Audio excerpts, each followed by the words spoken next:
আসসালামু আলাইকুম বন্ধুরা। একটা কথা হচ্ছে, গুলি আমাকে করো। সমগ্র পরিবার নিয়ে যারা রাজপথে এসে দাঁড়িয়েছে, আসো আমাকে গুলি করো, আমার ছেলেকে করো, আমার মেয়েকে করো। এই পরিবেশ, এই ধরনের আন্দোলন বিগত সময়ে আমরা কখনো 52-তে দেখিনি, 69-এ দেখিনি, কিংবা 71-এও আমরা দেখিনি। সমস্ত পরিবার রাজপথে এসে বলছে আমাকে গুলি করো। এটা আমরা শুধুই দেখেছি 2024-এ। এই পরিবারগুলি, এই মানুষগুলি, সাধারণ জনগণের যে জনপ্রত্যাশা, সেগুলি হচ্ছে সবার সাথে সবার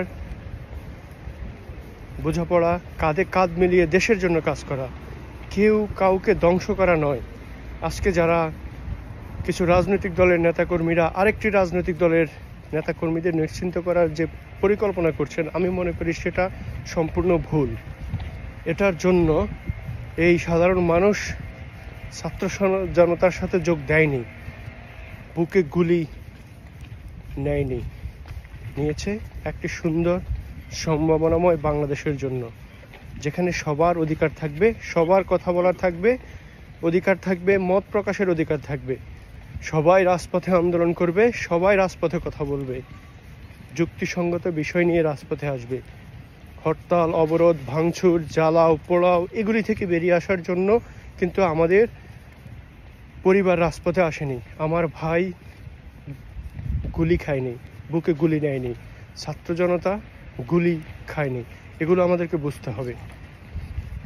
রাজনৈতিক যে হিংসা, প্রতিহিংসা পরায়ণ, এগুলো থেকে আমাদেরকে বেরিয়ে আসতে হবে। নাম্বার 1, আবারও বলছি, রাজনৈতিক হিংসা থেকে আমাদেরকে বেরিয়ে আসতে হবে। যেগুলো হয়ে গেছে ভাই, এগুলো আমরা ফিরিয়ে আনতে পারবো না। আপনারা তো একবার করেছেন, 75-এ বঙ্গবন্ধুর সমগ্র পরিবার, একটা বাচ্চা ছেলেকে সহ পুরো পরিবারকে ধ্বংস করে দিয়েছেন। আপনারা কি পেরেছেন? আপনারা কি সফল হয়েছেন? হননি। সেই আবার তারা ফিরে এসেছে। আপনাদেরকে, আমরা কি ইতিহাস থেকে শিক্ষা নিতে পারি না? আমরা কি ইতিহাসের দিকে তাকাতে পারি না?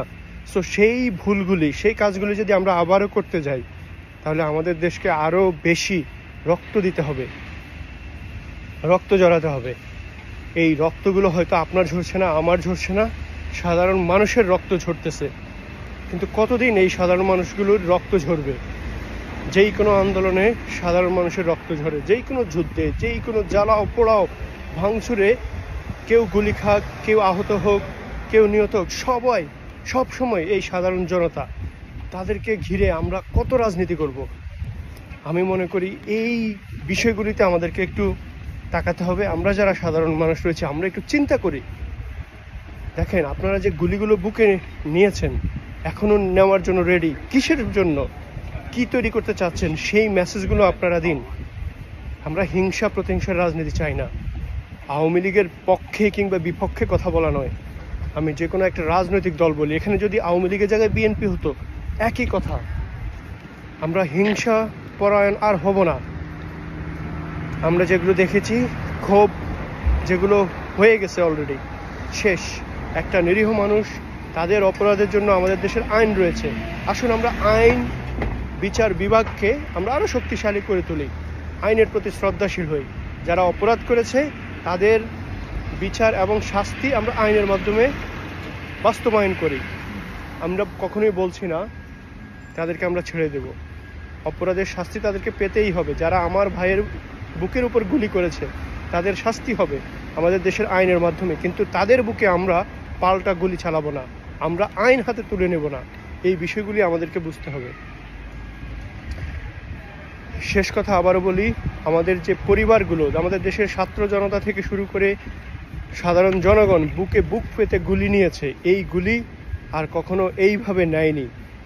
রাজপথে সমগ্র পরিবার নেমে আসেনি। তাই এই পরিবারদের জন্য আবারও যারা শহীদ হয়েছে তাদের প্রতি শ্রদ্ধা রেখে আবারও বলছি, আমরা একটি উন্নয়নশীল সুন্দর বাংলাদেশের স্বপ্ন কামনা করি।